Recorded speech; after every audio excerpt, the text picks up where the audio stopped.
Hello students. तो अभी हम क्या पढ़ रहे हैं?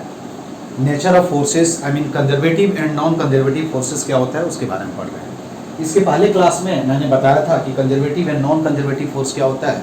कंजर्वेटिव फोर्स के द्वारा जो वर्क डन होगा वो पाथ से क्या होता है, इंडिपेंडेंट होता है, और नॉन कंजर्वेटिव फोर्स के द्वारा जो वर्क डन होता है वो पाथ पे क्या होता है, डिपेंड करता है। क्या है?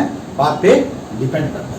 तो यहाँ क्या है, इस क्वेश्चन में कोई पार्टिकल है या बॉडी है जिसको ओरिजिन से हम कहाँ ले जा रहे हैं, 2,4, ठीक है, इन XY प्लेन में हम क्या कर रहे हैं, मूव करा रहे हैं under the action of following two forces.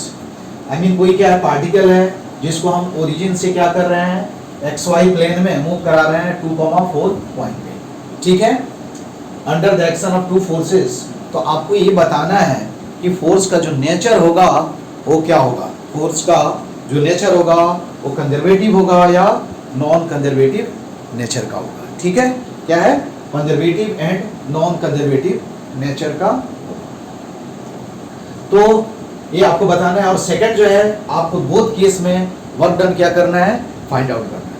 तो मैंने आप लोगों को बताया था कि कंजर्वेटिव नॉन कंजर्वेटिव चेक करने के लिए दो मेथड में, एक मेथड मैंने बताया था। पहला मेथड क्या था कि fx को क्या करो, y के रिस्पेक्ट में डिफरेंशिएट करो, है ना, माने ठीक है, फिर fy को x के रिस्पेक्ट में डिफरेंशिएट करो और देखो कि दोनों क्या है, इक्वल आ रहा है। यदि इक्वल होगा तो क्या होगा, ये जो फोर्स जो होगा वो क्या होगा, कंजर्वेटिव होगा। यही बताया था ना मेथड 1 में। क्या बताया था मेथड 1 में? क्या बताया था कि देखो यदि f क्या दिया हुआ हो, f इज इक्वल टू क्या दिया, fx i cap plus fy j cap plus क्या है, fz k कैप, ठीक है, f दिया हुआ है तो ये कंजर्वेटिव होगा फॉर, क्या होगा, कंजर्वेटिव क्या होगा, d fx dy मस्ट भी क्या होगा, d fy क्या होगा, dx, और क्या होगा, d fy dj is equal to क्या होगा, d fz dy, और क्या होगा, d fx dz is equal to क्या होगा, d fz dx। एक कंडीशन था, क्या होगा, फॉर कंजर्वेटिव, बताया था ना ये, कंजर्वेटिव, ठीक है। फॉर कंजर्वेटिव फोर्स के लिए क्या होना चाहिए, क्या होगा, एक कंडीशन होता है। यदि फोर्स दिया हुआ है तो आप इस मेथड से क्या करो, चेक कर सकते हो। दूसरा एक मेथड है जिसको हम क्या करेंगे, वर्क डन के से क्या करेंगे, चेक करेंगे, ठीक है, कि वर्क डन क्या होगा। याद रखना है, मैंने क्या बताया था कि work done by the conservative force क्या होगा, पाथ से क्या होता है, इंडिपेंडेंट होता है, कभी पाथ पे डिपेंड नहीं करता है। क्या है, तो मेथड 2 में क्या है कि वर्क डन बाय, जो क्या लिखेंगे, by definition of conservative force, कि कंजर्वेटिव फोर्स जो होता है वो क्या होता है, पाथ से इंडिपेंडेंट होता है। तो वही कॉन्सेप्ट हम यूज करेंगे, ठीक है। तो देखो यहाँ क्या दिया, एक पॉइंट और ध्यान रखना कि in general except friction force, यदि फोर्स क्या होगा, कांस्टेंट होगा, तो ऑलवेज क्या होता है, कंजर्वेटिव होता है। आई मीन पाथ से क्या होता है, इंडिपेंडेंट होता है। क्या होता है, पाथ से क्या होता है, इंडिपेंडेंट होता है, ठीक है। तो दो पॉइंट यहाँ इंपॉर्टेंट पॉइंट लिखना, फिर हम इसको कि क्या होगा, इफ क्या होगा, इफ फोर्स, पहला पॉइंट क्या है, इफ क्या होगा, इफ फोर्स क्या होगा, इफ फोर्स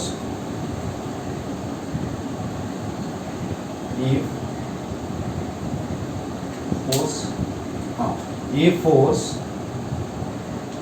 फोर्स इज क्या होगा, कांस्टेंट, देन क्या होगा, देन वर्क डन इज क्या होगा, पाथ इंडिपेंडेंट, ठीक है। आई मीन फोर्स क्या होगा, एक्सेप्ट, मैं ये बोल रहा हूँ, ये जनरल स्टेटमेंट नहीं होगा, एक्सेप्ट फ्रिक्शन फोर्स, क्योंकि फ्रिक्शन फोर्स का भी वैल्यू कांस्टेंट आता है। एक्सेप्ट फ्रिक्शन फोर्स जो होगा, क्या होगा, फ्रिक्शन फोर्स क्या होगा, if force is constant then क्या होगा, work done is path independent and hence क्या होगा, कंजर्वेटिव इन नेचर।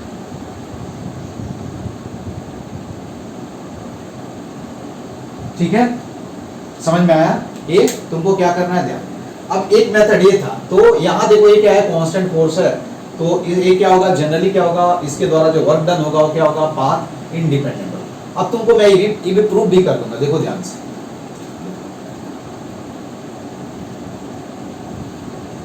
कैसे, मैं बता रहा हूं तुमको। ये क्या है, यही वाई एक्स वाई प्लेन है, ठीक है। ये मेथड मैं टू बताऊंगा कि वर्क डन कैसे, ठीक है। मेथड यही क्या है, this is point P comma P, coordinate क्या है इसका, 2 कॉमा क्या है, 2 कॉमा 3, सॉरी 2 कॉमा 4, ये मीटर में दिया हुआ है, ठीक है। यहां से जाना है तो देखो, तो पाथ हम कई सिलेक्ट कर सकते हैं, देखो ध्यान से। यहां से मुझे जाना है तो एक तो हम क्या कर सकते हैं, ए ओ है, तो यहां से हम ऐसे जाएं, यहाँ ए पे पहुंचे और फिर ए से क्या हो जाए, बी पे। तो एक तो मेथड ये भी है कि पार्टिकल को हम ओ टू ए टू क्या करें, बी ले जाएं, ठीक है। दूसरा मेथड ये है कि हम क्या करें, पार्टिकल को डायरेक्ट ऐसे लेकर के चला जाएं। और तीसरा मेथड ये है कि पहले हम क्या करें, पार्टिकल को वाई एक्सिस के अलोंग मूव करें और फिर यहां से यहां मूव करें, ठीक है। समझ में आया क्या, ओ एम पी, समझ में आया। तो यदि क्या होगा, ध्यान देना, देखो ध्यान से, ऐसे ही हम क्या कर सकते हैं, पार्टिकल को ओरिजिन से 3 पाथ से हम क्या करेंगे, मूव कराएंगे। और मैं ये प्रूव कर दूं कि वर्क डन क्या हो जाएगा, यदि मान लो इसके द्वारा इस पाथ के अलोंग वर्क डन क्या है, W1 है, इस पाथ से मूव कराने के बाद जो वर्क डन करना पड़ रहा है वो W2 है, इस पाथ से मूव कराने के बाद जो मतलब कराने के लिए जितना वर्क करना पड़ रहा है वो कितना है, W3 है। और यदि मैं प्रूव कर दूं कि W1 equal to W2 equal to W3, तो ये प्रूफ हो जाएगा कि जो ये फोर्स है वो क्या है, कंजर्वेटिव नेचर का है, ठीक है। फोर्स क्या दिया हुआ है, देखो ध्यान से, F इज इक्वल टू क्या दिया हुआ है, F इज इक्वल टू दिया हुआ है 2i कैप प्लस क्या होगा 6j, यही दिया हुआ है ना।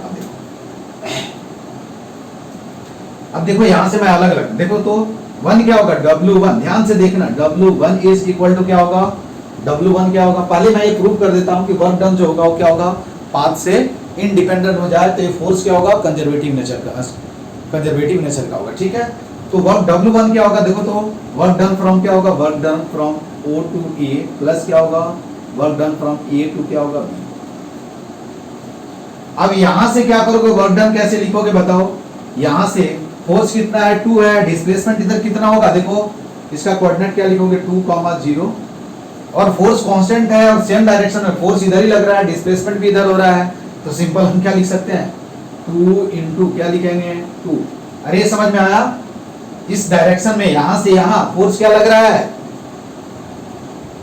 2 न्यूटन एंड डिस्प्लेसमेंट कितना है, 2 हो रहा है, तो ये वर्क डन क्या हो गया, 2 हो गया, 2 इंटू 2 4। देखो अब A टू P जो है, सॉरी A टू P यहां लिखना चाहिए, A टू P फोर्स क्या लग रहा है, 6 न्यूटन, डिस्प्लेसमेंट कितना हो रहा है, 4, तो हम क्या लिखेंगे, 6 इंटू क्या लिखेंगे, 4, आई मीन क्या होगा, 4 प्लस क्या होगा, 24 इज इक्वल टू क्या होगा, 28। ये W1 मालूम चल गया, ठीक है, कोई डाउट नहीं है ना। अब देखो W2 कितना होगा बताओ, W2 देखो, W2 किसको हमने माना है, इसको माना है, तो इसके लिए हम क्या करेंगे बताओ, इसको कैसे कैलकुलेट करेंगे, W2। अब देखो यहां क्या लिखेंगे, इंटीग्रेशन क्या लिखेंगे, F, ठीक है, F डॉट क्या होगा, ds, और यहाँ लोअर लिमिट लिखेंगे 0,0, यहाँ क्या लिखेंगे, अपर लिमिट 2, क्या होगा 4, ठीक है। उसके बाद क्या लिखेंगे, देखो यहाँ लिख सकते हैं 0,0, 2,4, fx i कैप प्लस क्या होगा, fy क्या होगा, j कैप डॉट क्या होगा, इधर क्या लिखेंगे, dx i कैप प्लस क्या होगा, dy क्या होगा, j कैप, ठीक है, समझ में आया। इसके बाद देखो ध्यान से, अब हो गया, कुछ नहीं है, और भी हम न्यूमेरिकल गेम किए, देखो मोर देन 1 वेरिएबल है तो वहां वर्क डन में तुम थोड़ा कंफ्यूज हो जाओगे। तो देखो यहां हम डायरेक्ट में लिख रहा हूं, 0, क्या होगा 0, फिर क्या होगा 2, क्या होगा 2, fx dx प्लस क्या होगा, देखो 0, ठीक है या ऐसे ही रहने तो क्या होगा fy dy, ठीक है, समझ में आया। इसके बाद हम ऐसे भी लिख सकते हैं, अब देखो fx dx का वैल्यू रखो, देखो तो fx क्या है, कांस्टेंट है, तो हम क्या लिख सकते हैं, देखो fx 0,0 d क्या होगा 2,4, सॉरी ये 4 होगा, dx प्लस fy भी कांस्टेंट है तो हम कांस्टेंट बाहर ले लेंगे, 0,0 यहाँ क्या लिखेंगे 2,4 dy, ठीक है। अब ये क्या हो जाएगा, देखो तो fx, ये क्या होगा fx, ठीक है, और ये क्या होगा fx और ये fy, तो fx कितना है, fx इंटू क्या हो जाएगा x, 0, क्या लिखेंगे 0, 0, क्या लिखेंगे 2,4 प्लस क्या हो जाएगा fy, यहाँ क्या लिखेंगे y 0, 0, 2, 4, ठीक है। अब यहाँ देखो ये क्या हो जाएगा fx, तो W2 इज इक्वल टू क्या होगा fx, सिंपल, x का वैल्यू y का वैल्यू नहीं रखेंगे यार, y का वैल्यू, तो यहाँ क्या लिखेंगे fx, आई मीन क्या लिखेंगे 2 इंटू 2 प्लस क्या होगा 4 इंटू क्या लिखेंगे 6, आई मीन 24 जूल। तो W1 इज इक्वल टू, दो ही प्रूव करना काफी है, सिमिलरली तुम प्रूव कर सकते हो, सिमिलरली तुम क्या करोगे, सिमिलरली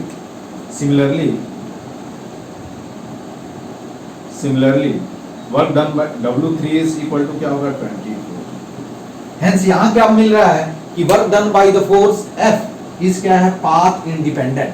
यहाँ से क्या मालूम चला अपने को कि W1 क्या होगा, W1 इज इक्वल टू क्या होगा, W2 इज इक्वल टू क्या होगा W3, I mean work done जो है वो क्या है, पाथ से क्या हो गया, इंडिपेंडेंट हो गया। अरे ऐसे ले जाओ, ऐसे ले जाओ, ऐसे ले जाओ, कोई फर्क नहीं पड़ रहा है। हेंस क्या होगा, work done is path independent.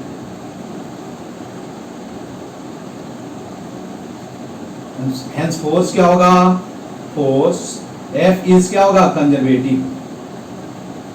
Conservative, I mean conservative force होगा, तो उसके लिए हम क्या कर सकते हैं, पोटेंशियल एनर्जी लिख सकते हैं। समझ में आया ना। तो एक ये भी मेथड है कि आपसे यदि कोई पूछे कि conservative force, non conservative force कैसे बताओगे, तो अपने से क्या करो, दो अलग अलग पाथ सिलेक्ट कर लो, जैसे मैंने सिलेक्ट कर लिया, और फिर तुम क्या करो, खुद से क्या करो, दोनों पाथ के द्वारा वर्क लिखो, दोनों पाथ के अलोंग ऑब्जेक्ट को मूव कराने के लिए कितना काम करना पड़ रहा है वो फाइंड आउट करो, और देखो कि वर्क डन जो है W1 W2 क्या सेम है क्या।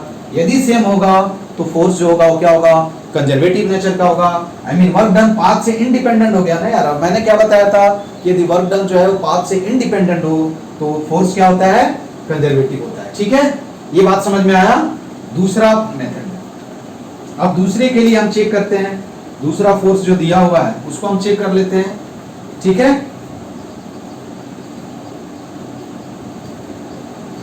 अब देखो फोर्स अब क्या दिया हुआ है, क्वेश्चन यही है, मैं सेकंड क्वेश्चन में लिख रहा हूं, ठीक है। अगेन मैंने क्या किया है, तीन पाथ सिलेक्ट किया है। यहां फोर्स हमने क्या माना, F इज इक्वल टू क्या है 2x i कैप प्लस क्या है 3 प्लस क्या है 3y स्क्वायर क्या है j कैप, यही दिया हुआ है ना।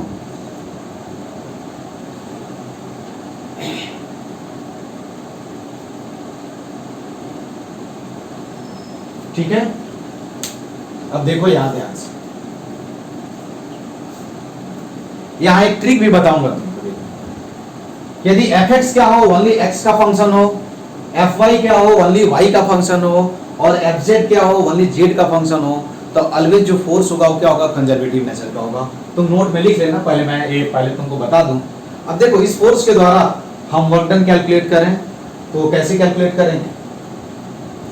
अब देखो W1 कैलकुलेट करना है, W1 is equal to again क्या होगा, work done while moving particle from A to O to A plus work done while moving क्या होगा A to क्या हो जाएगा P, यही होगा ना।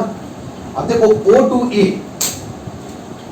A मूव कराओगे तो वर्क डन कितना होगा, देखो तो O to A फोर्स क्या लाएगा, देखो तो x एक्सिस के अलोंग जब किसी पार्टिकल को मूव कराओगे तो उस समय ये एक्स एक्सिस के अलावा मूव कर रहा है, मीन एक्स एक्सिस पे मूव कर रहा है, तो y क्या हो जाएगा, 0 हो जाएगा ना यार।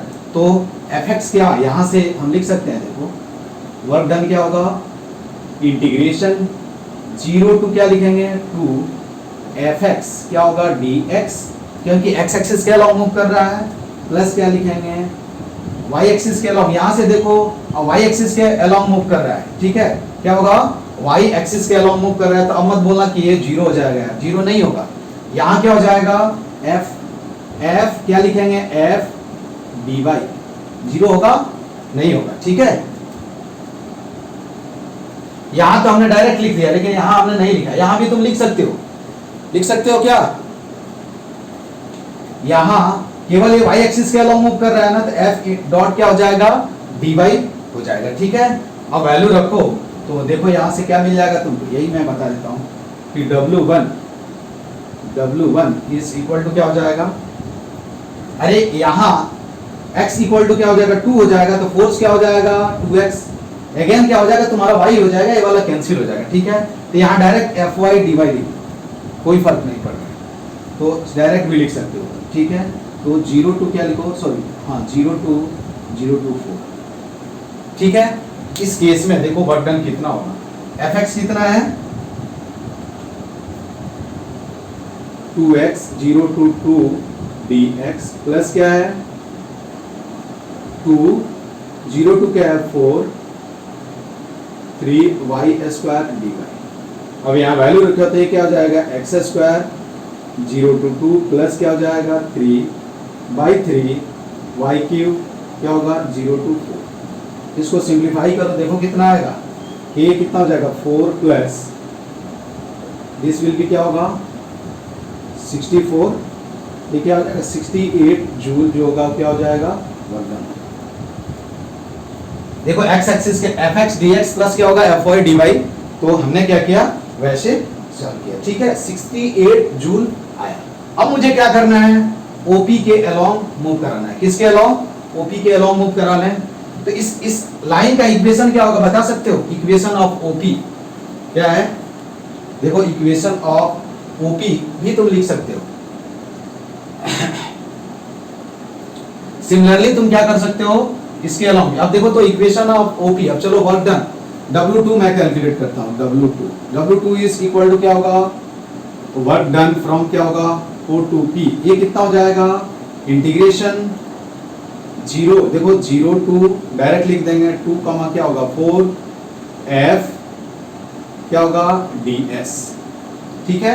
यहां वैल्यू रख दो, तो 0,0 और यहाँ क्या लिखा 2,4, क्योंकि यहाँ x और y दोनों है ना, इसलिए हम ऐसा कर रहे हैं। यहाँ क्या लिखेंगे fx dx प्लस क्या हो जाएगा fy dy, ऐसे भी लिख सकते हो। देखो यहाँ क्या लिख सकते हो fx,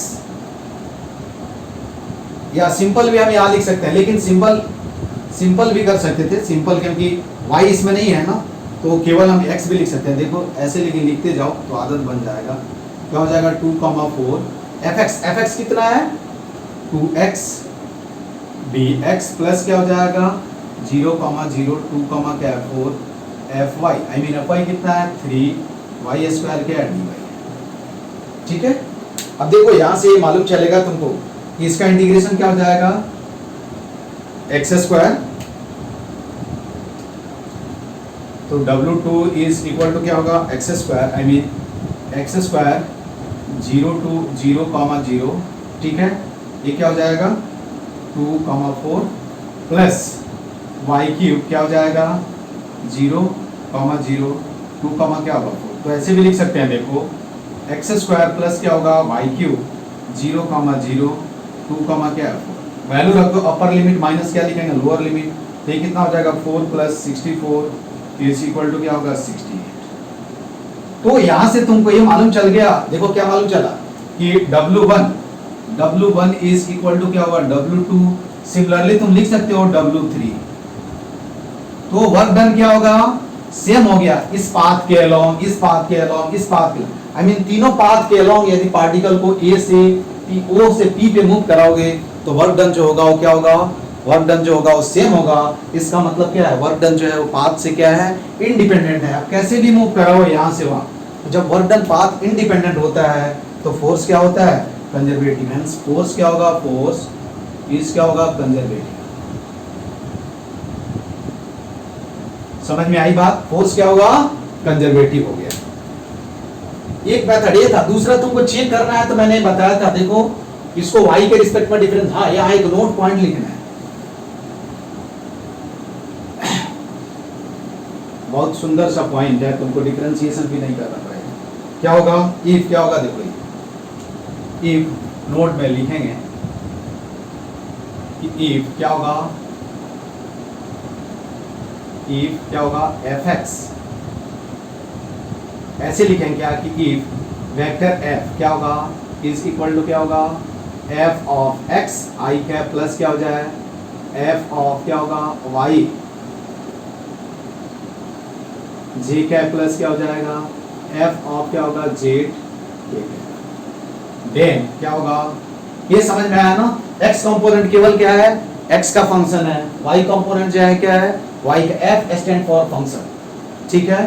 तो y कंपोनेंट जो है वो y का फंक्शन है, z कंपोनेंट जो है वो क्या है, z का फंक्शन है। देन क्या होगा, देन फोर्स विल बी क्या होगा, विल बी ऑलवेज क्या होगा, कंजर्वेटिव। क्या होगा, फोर्स जो होगा ऑलवेज क्या होगा, कंजर्वेटिव होगा, ठीक है। फोर्स जो होगा वो क्या होगा, कंजर्वेटिव। एक और न्यूमेरिकल्स मैं बताता हूं तुम लोगों को कि देखो ये पार्टिकल अगेन, दूसरा क्वेश्चन देखो, ठीक है। ये particle is being moved from origin to a point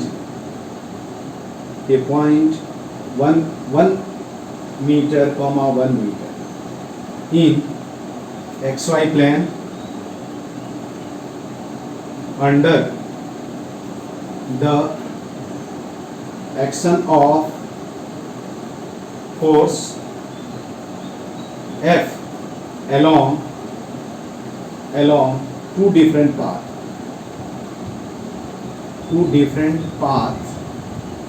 क्या है, ये में क्या y is equal to x और सेकंड में क्या है y इज इक्वल टू क्या है, x स्क्वायर। दो डिफरेंट पाथ के अलोंग क्या है, मूव कराया जा रहा है। देन फाइंड क्या होगा, work done in both the cases. Find work done in both case, ठीक है। दोनों केस में आपको क्या करना है, वर्क डन कितना होगा वो बताना है। ये भी अच्छा क्वेश्चन है, देखो ये पूछा जाएगा इसलिए मैं अब अगेन क्या है, देखो कहां से फोर्स दिया हुआ है, फोर्स तो मैंने लिखा नहीं, फोर्स क्या दिया हुआ है, देखो F इज इक्वल टू, देखो यहाँ F लिख देता हूँ, यहाँ F इज इक्वल टू क्या है,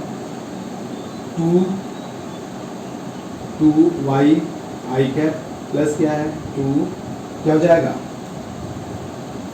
सॉरी 3 क्या है x स्क्वायर j कैप, यही है, वही फोर्स दिया हुआ है, ठीक है।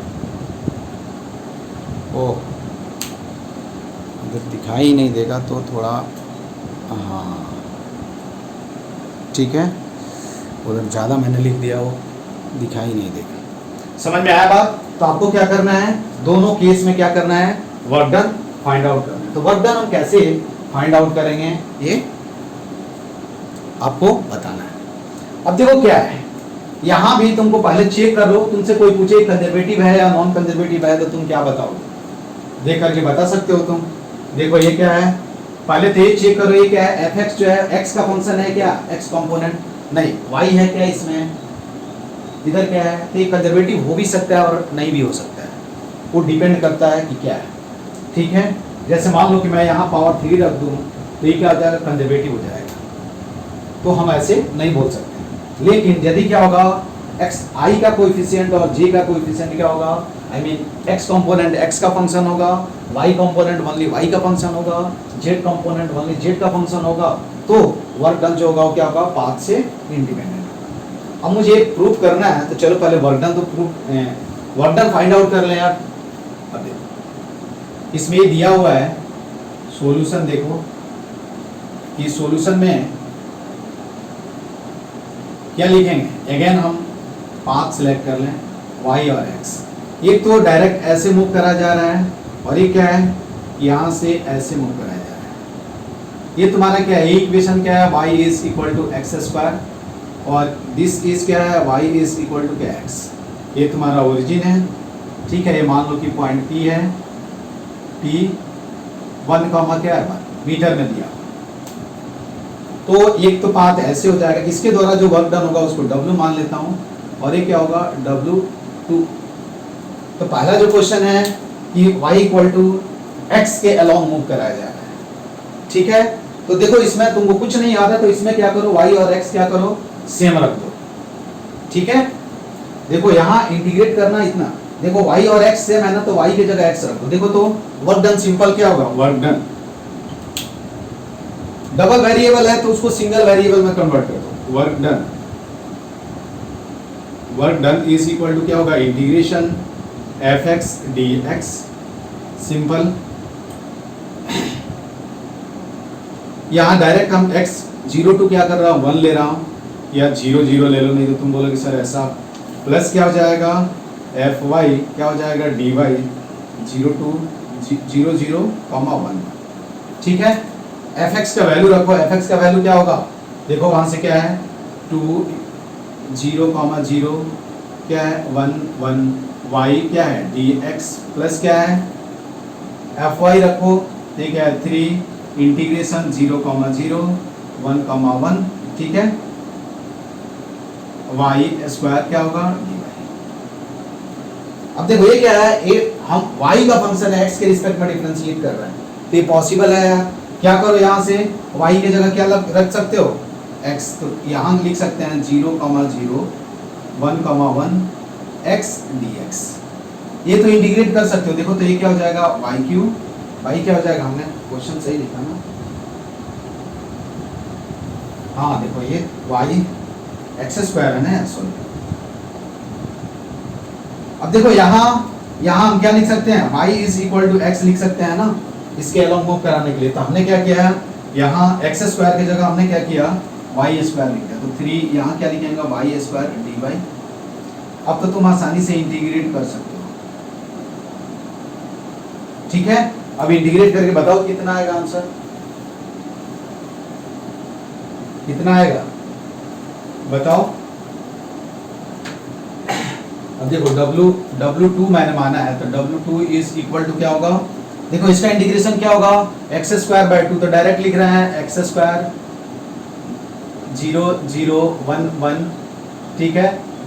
प्लस क्या हो जाएगा वाई क्यूब, अगेन क्या लिखेंगे 0 0 1 1 1 1, आई मीन क्या होगा, देखो एक्स स्क्वायर प्लस क्या होगा वाई क्यूब 0 0 1 1। ये कितना हो जाएगा 1 प्लस 1, आई मीन क्या हो जाएगा 2 जूल, आंसर आ गया, ठीक है। तो work done along this path क्या होगा ओ ए, आई मीन W2 इस पाथ के अलोंग मूव करने से वर्क डन कितना हो रहा है 2 जूल हो रहा है, कितना हो रहा है 2 जूल, ठीक है। 2 जूल है ना, हाँ 2 जूल है, ठीक है। उसके बाद अब मुझे किसके अलोंग मूव कराना है, नाउ क्या होगा नाउ W1 कैसे निकालेंगे, W1 is equal to again क्या होगा, देखो 0 0 1 1 fx dx प्लस क्या होगा fy dy 0 0 1 1। अब यहाँ fx क्या है, देखो fx क्या है y है, क्या दिया हुआ है 2y, तो हम क्या लिखेंगे 2 0 0 1 1, I mean lower limit upper limit लिखते हैं यहाँ, है ना। ये क्या हो जाएगा x sorry y dx plus क्या हो जाएगा 3 0 0 1 1 y सॉरी x स्क्वायर क्या हो गया x स्क्वायर सॉरी dy। अब देखो ये क्या है, ये dx है और ये y है, यहाँ x होता तब हम पावर फार्मूला यूज करते ना यार, यहाँ क्या होगा, y होता, यहाँ y होता तो हम पावर फॉर्मूला यूज कर। अब हम क्या करेंगे, ये दिया हुआ है y इक्वल टू क्या दिया हुआ है क्वेश्चन में, y equal to x square, तो वो वाला वैल्यू रखेंगे, ठीक है। पाथ के अलोंग, किस पाथ के अलोंग मूव कर रहा है, y इक्वल टू नाउ दिया हुआ है कि particle is moving y equal to x square के अलोंग। अब देखो तो W1 जो होगा वो क्या होगा, 0,0 1,1, ठीक है, एक्स स्क्वायर। अब y के जगह हम क्या रखेंगे, x रख देंगे, ठीक है, और x के जगह यहाँ क्या रखेंगे, y रखेंगे, तभी हम पावर फॉर्मूला यूज कर सकते हैं। 0,0 1,1 क्या हो जाएगा, एक्स स्क्वायर की जगह क्या लिखोगे, y dy। अब तो आसानी से हम इंटीग्रेट कर सकते हैं, देखो x ये dx हो गया, यहाँ पावर फॉर्मूला यूज करेंगे। हमेशा क्या है, हमेशा क्या करना है तुमको, इंटीग्रेशन करने के लिए यहाँ याद रखना कि यहाँ यदि dx है तो यहाँ x होना चाहिए, तभी हम इंटीग्रेशन वाला फॉर्मूला यूज करेंगे। इसलिए एक रिलेशन ये दिया हुआ है तो अपने कन्वीनियंस के अनुसार हमने क्या किया, यहाँ मुझे क्या चाहिए, x चाहिए, तो यहाँ y के टर्म में y को x से रिप्लेस किया, यहाँ मुझे y चाहिए इसलिए x को यहाँ से रिप्लेस किया। ये W1 कितना हो जाएगा, देख लो ये कितना हो जाएगा, आई मीन x क्यूब y क्या हो जाएगा 3, यहाँ से 3 है क्या, हाँ यहाँ 3 भी है ना, 3, ठीक है। और यहाँ क्या हो जाएगा प्लस, देखो ध्यान से 3/2, यहाँ 0,0 1,1, और यहाँ क्या हो गया y स्क्वायर, ठीक है, 0,0 1,1। अब ये कितना हो जाएगा 1/3 प्लस क्या हो जाएगा 1/3 प्लस 3 क्या हो जाएगा, अरे यही होगा ना, दूसरा एक्स स्क्वायर है ना, सही है ना, x square y equal to, ये कितना हो जाएगा 9, और क्या हो जाएगा 11/6 जूल, 11/6 जूल। यहाँ क्या हमने कुछ गलत कर दिया क्या, 2/3 होगा ना हमने यहाँ, अच्छा यहाँ 2 मैंने छोड़ दिया था इसलिए गलत हो रहा, 2 यहाँ भी क्या होगा, ठीक है, ये 13 अब देखो यहाँ ध्यान से, सेमी फोर्स के द्वारा वर्क डन जो है वो क्या है, डिफरेंट पाथ के अलोंग क्या है, यहाँ W1 इक्वल टू W2 है क्या, देखो तो W1 हम बोल सकते हैं कि W1 नट इक्वल टू क्या हुआ W2, हेंस फोर्स इज क्या है, non conservative.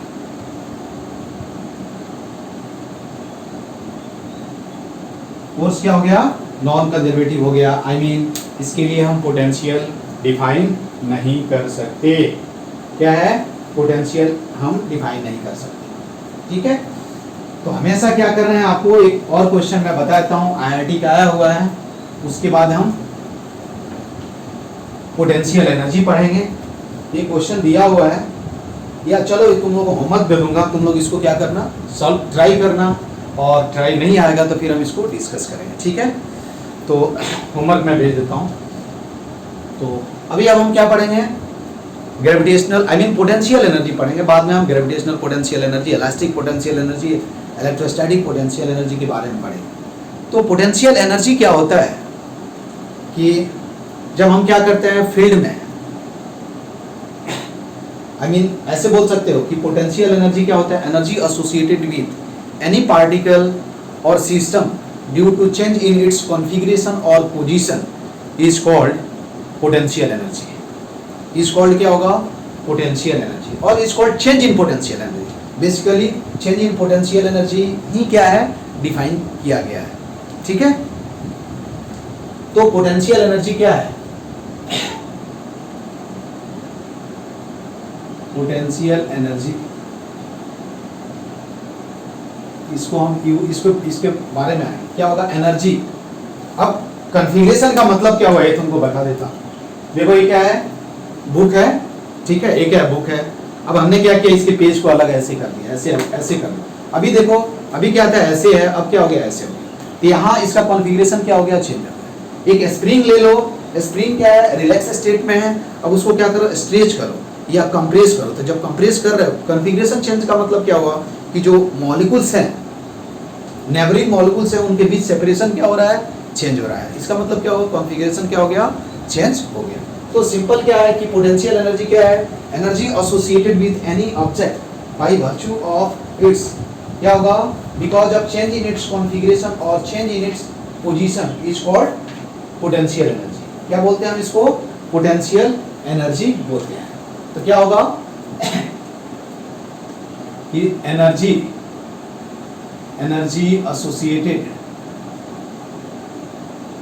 Associated with any, क्या होगा, any particle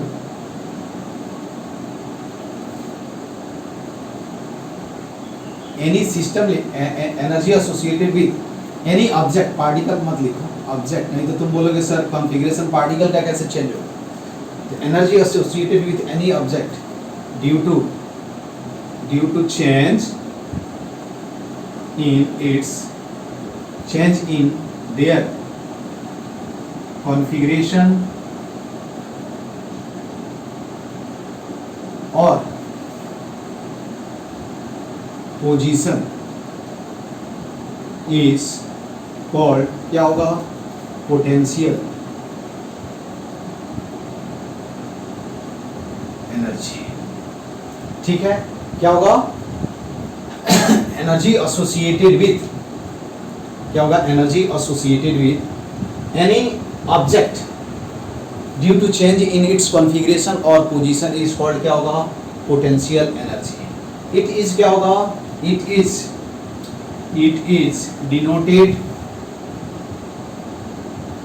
denoted as U. U से हम इसको क्या करते हैं, डिनोट करते हैं। ठीक है, you stand for potential energy. अब क्या है, mathematically,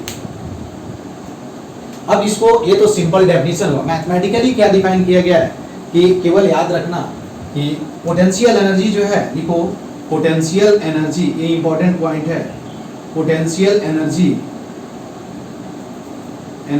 is only defined for क्या होगा, फॉर कंजर्वेटिव फोर्स। ठीक है, क्या होगा, कंजर्वेटिव फोर्स के लिए ही क्या है, डिफाइन किया जाता है। अब मान लो कि क्या है, कोई कंजर्वेटिव फोर्स है, जिससे ग्रेविटेशनल फोर्स हुआ, इलेक्ट्रोस्टैटिक फोर्स हुआ, ठीक है, स्प्रिंग फोर्स हुआ, ये सब क्या है, कंजर्वेटिव फोर्स, और सिंपल फील्ड फोर्स भी इसको हम बोलते हैं। ठीक है, तो क्या होगा कि जब भी क्या होगा, अब देखो mathematically it is define as, क्या होगा कि मैथमेटिकली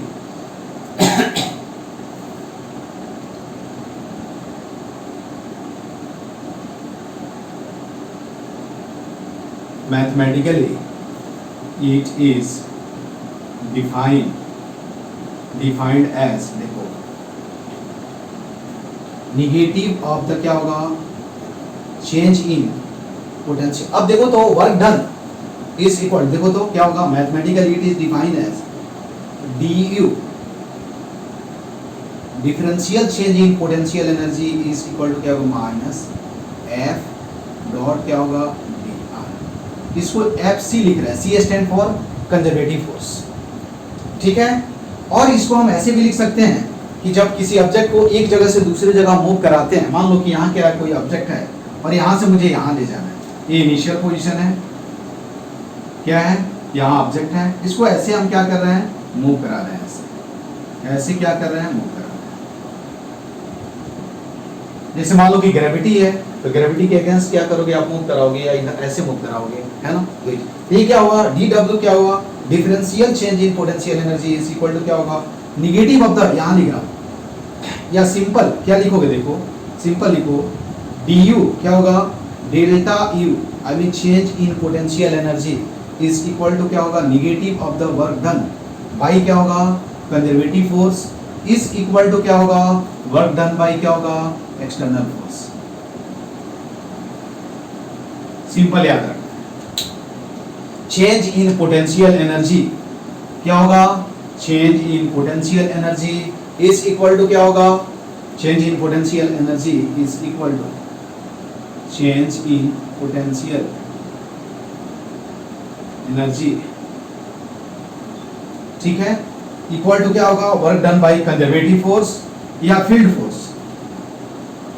वर्क डन बाय क्या होगा, कंजर्वेटिव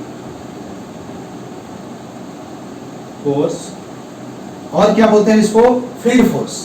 और ये क्या हुआ, डब्ल्यू एक्सटर्नल का मतलब क्या हुआ, work done by external force. तो क्या होगा, वर्क डन जो होगा, देखो W D U is equal to क्या होगा, अब इसको क्या लिख सकते हैं, माइनस क्या लिख सकते हैं, integration F C D R is equal to, यहाँ ये भी लिख सकते हैं। अब देखो यहाँ क्या इंटीग्रेशन लिखेंगे, देखो initial initial R I to क्या लिखेंगे, R F, I mean initial position to final position. यहाँ क्या लिखेंगे, देखो F external D R,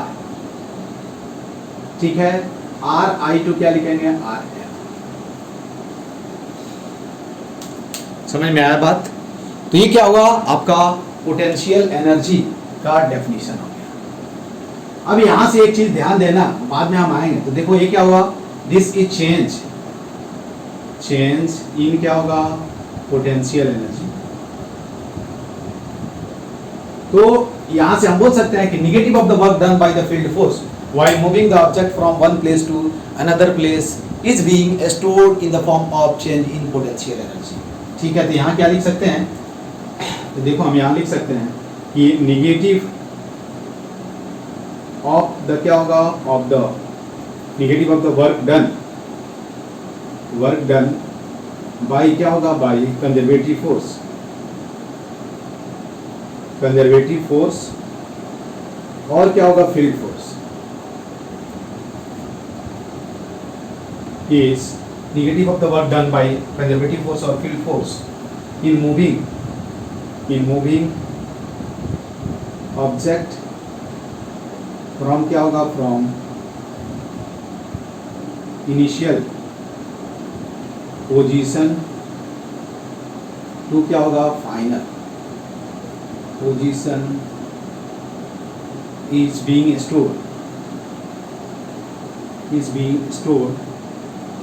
in the form of potential energy, change in क्या होगा, potential।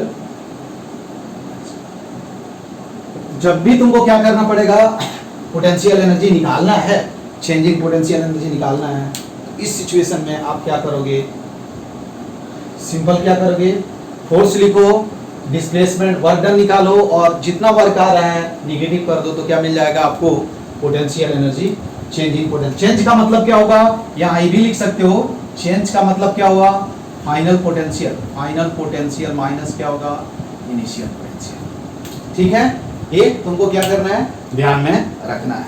और इसको हम प्रूव कैसे करते हैं, by using work energy theorem से ही हम क्या करते हैं, इसको प्रूव करते हैं। ठीक है, तो negative of the work done by conservative force और field force is in moving object from initial position to final position is being stored in the form of change in potential energy. ठीक है, अब देखो मैंने बताया कि potential energy, absolute potential energy define करने के लिए जनरली क्या करते हैं हम, एक रेफरेंस लेवल मान लेते हैं जिसका एनर्जी क्या होता है, जीरो होता है।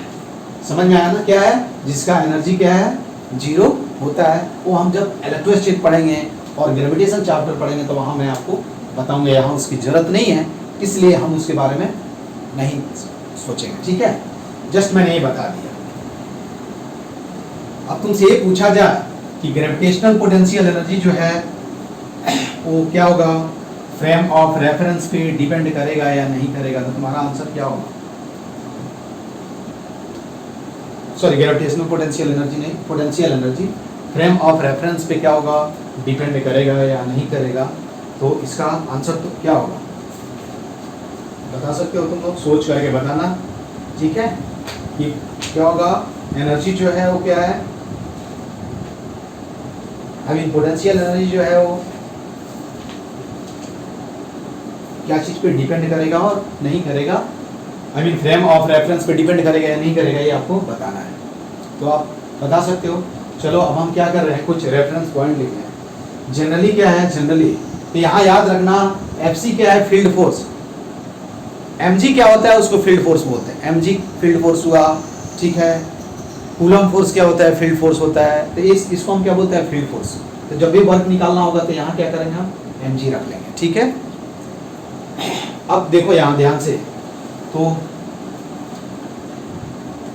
इन जनरल लिखो वाई क्या होगा, वाई कैलकुलेटिंग क्या होगा, calculating absolute potential energy, potential energy of an object we consider reference line or reference point or reference point, ठीक है। क्या होगा, reference point, potential energy of a body, reference point at infinity, ये लिख लेना, at infinity, ठीक है। Generally energy of a body, I mean potential energy of a body at infinity is suppose to be, क्या होगा, is considered as zero. तो वहां हमने जीरो कंसीडर कर लिया, तो देखो यहाँ क्या लिखेंगे, देख सकते हो तुम, देखो ध्यान से, यहाँ क्या लिखेंगे, इनिशियल हमने क्या, देखो तो u minus zero is equal to क्या, यहाँ वैल्यू फाइनल पोटेंशियल जीरो। हम कहाँ से ला रहे हैं, इन्फिनिटी से ला रहे हैं किसी ऑब्जेक्ट को r डिस्टेंस पे, तो u minus zero is equal to क्या होगा, माइनस क्या हो जाएगा, क्या हो जाएगा, इन्फिनिटी टू r, ठीक है, f c डॉट क्या होगा, आई मीन इन्फिनिटी से r डिस्टेंस, r सेपरेशन पे लाने के लिए किसी ऑब्जेक्ट को फील्ड फोर्स को जितना काम करना पड़ता है, उसके निगेटिव जो होता है वो क्या होता है, पोटेंशियल एनर्जी में क्या होता है, कंजर्व हो जाता है, ठीक है, हो जाएगा minus infinity r f c क्या होगा। ये सिंपल याद रखना, मोर डिटेल में हम बाद में इसको पढ़ेंगे, केवल अपने को क्या करना है, ये पॉइंट याद रखना है, ठीक है। तो निगेटिव से क्या होगा, आई मीन क्या होगा, simple absolute potential energy define करना होता है, हम कैसे डिफाइन करेंगे, कि work done on any object while bringing the object from infinity to a distance r from the given point is called absolute potential energy, ठीक है। अब अभी फील्ड वगैरह पढ़ोगे तो ज़्यादा तुमको क्लियर होगा, केवल अभी याद रखना है कि हम ऐसे क्या करते हैं, पोटेंशियल एनर्जी लिखते हैं। अब कुछ पॉइंट लिख लेना है कि पोटेंशियल एनर्जी के बारे में। तो यहाँ ये लिख लेना कि पोटेंशियल एनर्जी क्या होगा, potential energy is defined only for क्या होगा, for conservative force,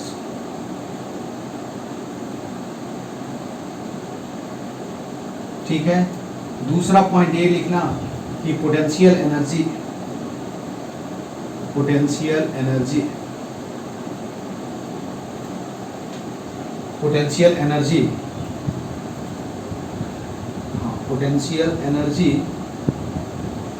depend on क्या होगा, डिपेंड, ये बहुत ही इंपॉर्टेंट पॉइंट है, depend on frame of reference. ये बताना तुम सोच कर, फ्रेम ऑफ क्या होगा, reference. Potential energy frame of reference पे क्या होता है, डिपेंड करता है, ये सोच करके बताना है। और क्या होगा, there is a relation between क्या होगा, potential energy conservative force, relation between क्या होगा, F C is equal to, याद रखना, F C is equal to क्या होगा, minus D U upon D R, ठीक है। दिस इज कंजर्वेटिव फोर्स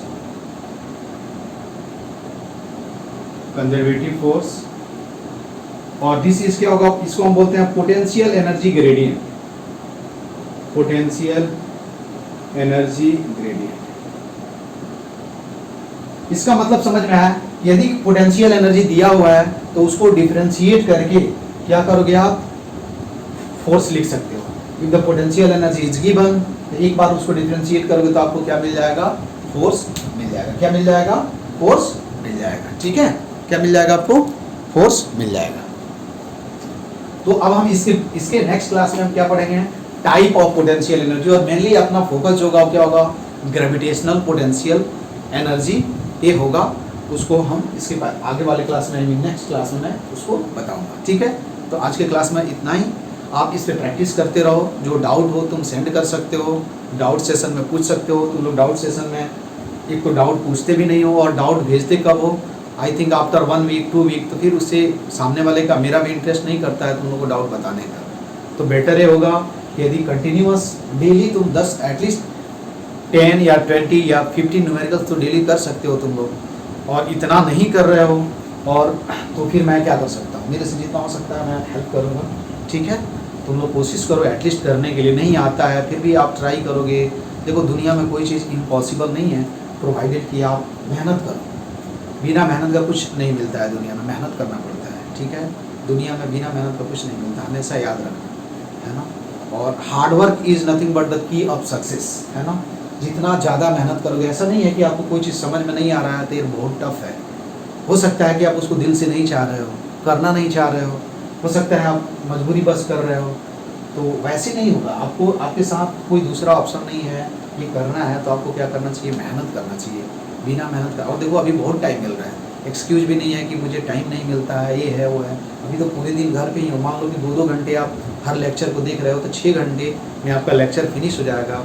और यदि 6 घंटा तुम सेल्फ स्टडी कर रहे हो तो मुझे नहीं लगता है कि तुमको चीज़ें समझ में नहीं आएगी, ज़रूर आएगी। ठीक है, हो सकता है थोड़ा टाइम लगे किसी चीज़ को समझने के लिए, लेकिन ज़रूर आएगा समझ में। ठीक है, तो आज की क्लास बस इतना ही। इसके आगे हम ग्रेविटेशनल पोटेंशियल एनर्जी और टाइप ऑफ पोटेंशियल एनर्जी के बारे में थोड़ा देखेंगे। ठीक है।